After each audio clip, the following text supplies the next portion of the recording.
வணக்கம் நண்பா. இன்னைக்கான வீடியோவில் பற்றி பார்க்க போகிறோம் அப்படின்னு பார்த்தீங்கன்னா, நம்ம பிளாக் வந்து ஆல்ரெடி கிரியேட் பண்ணிட்டு அதில் வந்து பேஜஸ் எல்லாம் கிரியேட் பண்ணிட்டோம். ஸோ இப்போ வந்து சைட் மேப் எப்படி கிரியேட் பண்ணுது அப்படிங்கிற பற்றி அந்த வீடியோவில் வந்து பார்க்க போகிறோம். ஸோ இப்போ தான் நீங்கள் நம்ம சேனலுக்கு புதுசாக வந்திருக்கீங்க அப்படின்னா மறக்காமல் சப்ஸ்கிரைப் பண்ணிட்டு கூட இந்த பெல் ஐக்கானை கிளிக் பண்ணி வச்சுக்கோங்க.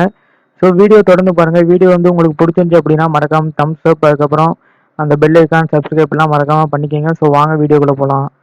ஸோ நம்ம பிளாக்கு பார்த்தீங்கன்னா ஆல்ரெடி பார்த்தீங்கன்னா நம்ம சொன்ன மாதிரியே தான் பேஜஸ் எல்லாம் கிரியேட் பண்ணியாச்சு. அதுக்கப்புறம் ப்ரைவசி பாலிசி, டிஸ்க்ளைமர் எல்லாம் ஆட் பண்ணியாச்சு. ஸோ இன்னும் நீங்கள் ப்ரைவசி பாலிசி, டிஸ்க்ளைமர் இதெல்லாம் ஆட் பண்ண கற்றுக்கல அப்படின்னு நீங்கள் நினச்சிங்கன்னா அதுக்கான வீடியோஸ் வந்து பார்த்தீங்கன்னா கீழே டிஸ்கிரிப்ஷனில் கிடச்சிரும். ஸோ அதை யூஸ் பண்ணி நீங்கள் பார்த்துக்கோங்க. ஸோ இப்போ வந்து நம்ம சைட் மேப் வந்து கிரியேட் பண்ண போகிறோம். ஸோ ஒரு சைட் மேப் கிரியேட் பண்ணுறதுக்கு பார்த்தீங்கன்னா ஒரு HTML கோடு வந்து தேவை. ஸோ அந்த கோடுக்கான லிங்க் வந்து பார்த்தீங்கன்னா உங்களுக்கு வந்து கீழே டிஸ்கிரிப்ஷனில் கொடுத்துருக்கேன். ஸோ அதை வச்சு டவுன்லோட் பண்ணிங்க. அதை டவுன்லோட் பண்ணிங்கன்னா உங்களுக்கு வந்து அதோட ஃபார்மேட் வந்து இந்த மாதிரி தான் இருக்கும். ஸோ உங்களுக்கு டாக்குமெண்ட்டில் கிடச்சிரும். அதை யூஸ் பண்ணி டவுன்லோட் பண்ணிக்கோங்க. டவுன்லோட் பண்ணதை நீங்கள் ஓப்பன் பண்ணுங்கள். ஓப்பன் பண்ணணும் என்ன பண்ணணும் அப்படின்னு பார்த்தீங்கன்னா, ஸோ டவுன்லோட் பண்ணால் நீங்கள் வேலில் ஓப்பன் பண்ணீங்க அப்படின்னா உங்களுக்கு இந்த மாதிரி தான் அதோட கோடு வந்து இந்த மாதிரி தான் இருக்கும். ஸோ நீங்கள் இப்போ என்ன பண்ணணும் அப்படின்னு பார்த்தீங்கன்னா வெறும் சிம்பிள் மெத்தட் தான். ஸோ அந்த கோடை என்ன பண்ணுறீங்க அப்படின்னா அந்த கோடை அப்படியே அந்த சைடு மேப் அப்படின்னு இருக்கா, ஸோ அது கீழே அந்த ஸ்கிரிப்ட் டைப்லேருந்து மொத்தமாக அப்படியே ஃபுல்லாக காப்பி பண்ணிக்கோங்க. ஸோ காப்பி பண்ணிட்டு அப்படியே கொண்டு போய் நம்ம ஆல்ரெடி பேஜஸ் வந்து கிரியேட் பண்ணி வச்சுருந்தோமா அந்த பேஜஸில் கொண்டு போய் அப்படியே பேஸ்ட் பண்ணுறது தான் வேலை. ஸோ ரொம்ப சிம்பிளான ஒரு மெத்தட் தான்.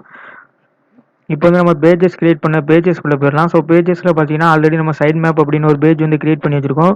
ஸோ இப்போ அதை வந்து கிளிக் பண்ணிக்கோங்க. கிளிக் பண்ணோன்னா இது வந்து பார்த்தீங்கன்னா நம்ம சைட் மேப் அப்படின்னு இங்கே வந்து டைட்டில் இருக்கும். ஸோ கீழே இருக்க இந்த பாக்ஸ் எதுக்கு அப்படின்னு பார்த்தீங்கன்னா இது வந்து டெக்ஸ்ட் ஃபார்மெட்டில் நம்ம வந்து டைப் பண்ணுறதுக்காக இந்த பாக்ஸ் வந்து கொடுத்துருக்காங்க. ஆனால் நம்ம இப்போ வந்து டெக்ஸ்ட் ஃபார்மெட்டில் வந்து டைப் பண்ண போகிறதுல நம்ம வந்து இப்போ HTML ஃபார்மெட் தான் கொடுக்க போகிறோம். ஸோ அதனால் என்ன பண்ணணும் அப்படின்னு பார்த்தீங்கன்னா, ஸோ இப்போ வந்து நம்ம இதை டெக்ஸ்ட் ஃபார்மெட்டில் வந்து கண்டிப்பாக கொடுக்க முடியாது. ஸோ நம்ம காப்பி பண்ண அந்த டாக்குமெண்ட் என்ன அப்படின்னு பார்த்தீங்கன்னா HTML ஃபார்மெட்டு. ஸோ இப்போ நம்ம வந்து இங்கே இந்த பெரிய பாக்ஸ் வந்து டெக்ஸ்ட் ஃபார்மெட் தான் கொடுக்குற மாதிரி கொடுத்துருக்காங்க. ஆனால் நம்ம இதை வந்து HTML ஃபார்மெட்டில் தான் நம்ம கொடுக்க போகிறோம். ஸோ இங்கே பார்த்தீங்கன்னா சைடில் அந்த பென்சில் ஐக்கான் இருக்குது. ஸோ அந்த பென்சில் ஐக்கானை கிளிக் பண்ணுங்கள். கிளிக் பண்ணால் உங்களுக்கு பார்த்தீங்கன்னா HTML வியூ அப்படின்னு இருக்கும்.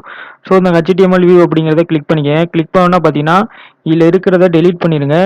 டெலீட் பண்ணிட்டு நீங்கள் காப்பி பண்ண அந்த இதை வந்து அப்படியே ஃபுல்லாக பேஸ்ட் பண்ணிடுங்க. பேஸ்ட் பண்ணிட்டு என்ன பண்ணுறீங்க அப்படின்னு பார்த்தீங்கன்னா இங்கே கீழே கடைசியில் ஸ்க்ரோல் பண்ணி வந்தீங்க அப்படின்னா உங்களுக்கு வந்து இந்த ரெட் கலரில் ஒரு லிங்க் மாதிரி இருக்கும். ஸோ அந்த லிங்க் வந்து எதுக்கு அப்படின்னு பார்த்தீங்கன்னா இந்த லிங்க்கில் வந்து https your blog dot blogspot.com அப்படின்னு இருக்கா. ஸோ அந்த இடத்துல நீங்கள் என்ன பண்ணுறீங்க அப்படின்னு பார்த்தீங்கன்னா ஸோ அதை மொத்தமாக அப்படியே ரிமூவ் பண்ணிட்டு நீங்கள் அந்த இடத்துல வந்து உங்களோட பிளாக்குக்கான அந்த யூஆர்எல் வந்து கொடுக்கணும். ஸோ இப்போ நான் வந்து என்னோட பிளாக்குக்கான யூஆர்எல் வந்து அப்படியே காப்பி பண்ணிக்கிறேன்.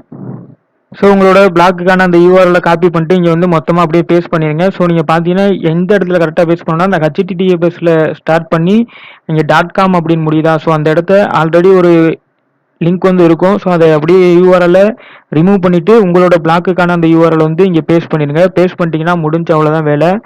ஸோ இப்போ வந்து என்ன பண்ணுறீங்க அப்படின்னு பார்த்தீங்கன்னா சேவ் அப்படிங்கிறத கொடுத்து அதே தான் அப்டேட் அப்படிங்கிறத கொடுத்து அப்டேட் பண்ணிடுங்க. ஸோ அதுக்கு முன்னாடி இன்னொரு இன்ஃபர்மேஷன் சொல்லிக்கிறேன். ஸோ இங்கே என்ன பண்ணணும் அப்படின்னு பார்த்தீங்கன்னா நீங்கள் இந்த இப்போ வந்து நீங்கள் வந்து சப்டொமைனில் தான் ஒர்க் பண்ணியிருக்கீங்க. அதாவது பிளாக் ஸ்பாட்டில் தான் நீங்கள் வந்து கொடுத்துட்ருக்கீங்க இந்த லிங்க் வந்து.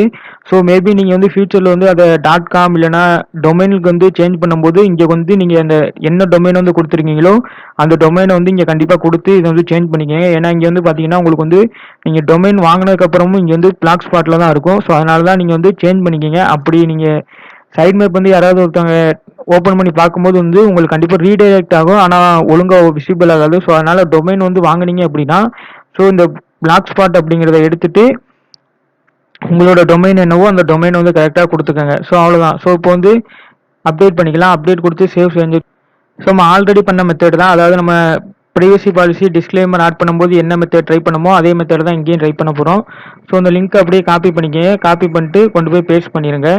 ஸோ எங்கே பேஸ்ட் பண்ணோம் அப்படின்னு பார்த்தீங்கன்னா உங்களோட தீம்குள்ளே போய்க்கோங்க. தீம்குள்ளே போயிட்டு அந்த செட்டிங்ஸ் எல்லாம் இருக்கும். ஸோ தீம் செட்டிங்ஸ் அதில் எடிட் HTML அப்படிங்கிறத கொடுத்துக்கோங்க. எடிட் HTML கொடுத்தோன்னா உங்களோட தீமோட அந்த HTML பேஜுக்குள்ளே வந்துடுவீங்க. உள்ளே வந்தோன்னு என்ன பண்ணணும் அப்படின்னா ஏதாவது ஒரு எம்டி ஸ்பேஸில் வச்சு Ctrl+F அப்படிங்க கிளிக் பண்ணுங்கள். கிளிக் பண்ண உங்களுக்கு பார்த்தீங்கன்னா சர்ச் பார் வந்து ஓப்பன் ஆகும். இப்போ வந்து சைட் மேப் அப்படின்னு வந்து அதில் டைப் பண்ணிக்கிங்க.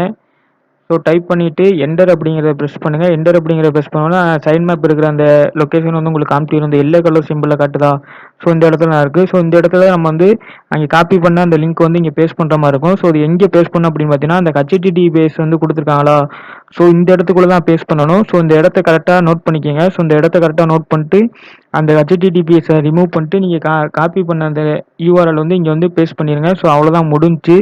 ஸோ நம்ம முன்னாடி அந்த ப்ரைவசி பாலிசி அந்த வீடியோவில் நான் என்ன பண்ணிட்டேன் அப்படின்னு பார்த்தீங்கன்னா, ஸோ இந்த HTTPS மட்டும் பேஸ்ட் பண்ணணும். ஸோ ஆனால் நான் வந்து அதில் வந்து இந்த ஐட்டம் ப்ராஃப் அது வரைக்கும் நீங்கள் வந்து URL எடுத்துருங்க அப்படின்னு சொல்லிட்டேன். ஸோ அந்த மாதிரி பண்ணாதீங்க. அந்த மாதிரி பண்ணால் ஒர்க் ஆக மாட்டுது.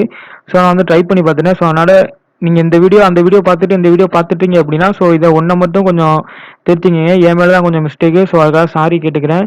ஸோ இந்த மெத்தட் வந்து ட்ரை பண்ணுங்கள். வெறும் HTTPS மட்டும் எடுத்துட்டு அந்த இடத்துல வந்து அந்த லிங்க் வந்து பேஸ்ட் பண்ணுங்க. ஸோ இந்த ஐட்டம் ப்ராப் அதுக்கப்புறம் URL அதெல்லாம் எதுவுமே தொட வேணாம். ஸோ இந்த மெத்தட் வந்து ட்ரை பண்ணி பாருங்க, உங்களுக்கு வந்து ஒர்க் ஆகுது. ஸோ அவ்வளோதான் நண்பா, நம்ம வந்து இப்போ கொடுத்தாச்சு. கொடுத்துட்டு அடுத்து வந்து சேவ் அப்படிங்கிறத கொடுத்துடலாம். ஸோ இந்த மாதிரி தான் நண்பா, உங்களோட பிளாக்குக்கு வந்து நீங்கள் வந்து சைட் மேப் வந்து ஆட் பண்ணணும். ஸோ இந்த மெத்தட் வந்து உங்களுக்கு பிடிச்சிருந்துச்சு அப்படின்னா மறக்காமல் தம்ஸ் அப் பண்ணுங்கள். இந்த மாதிரி இன்னும் ஒரு சில பிளாக் பற்றின இன்ஃபர்மேஷன் வேணும் அப்படின்னு நினச்சிங்கன்னா நம்மளோட பிளேலிஸ்ட்டில் போய் செக் பண்ணி பாருங்கள். அதுக்கான வீடியோஸ் வந்து அவைலபிளாக இருக்குது. ஸோ இனிமேல் எந்த மாதிரி பிளாக் பற்றி எந்த மாதிரி வீடியோஸ் வந்து நீங்கள் எதிர்பார்க்குறீங்களோ அந்த வீடியோவோட டைட்டில் வந்து மறக்காமல் கமெண்ட் பண்ணுங்கள். அதுக்கான வீடியோ வந்து கண்டிப்பாக மேக் பண்ணி நான் வந்து ப்ரொவைட் பண்ண ட்ரை பண்ணுறேன். ஸோ இந்த வீடியோ இது வரைக்கும் வாட்ச் பண்ணதுக்கு தேங்க்ஸ் ஃபார் வாட்சிங். ஸோ அடுத்த வீடியோவில் சந்திக்கலாம். பாய்.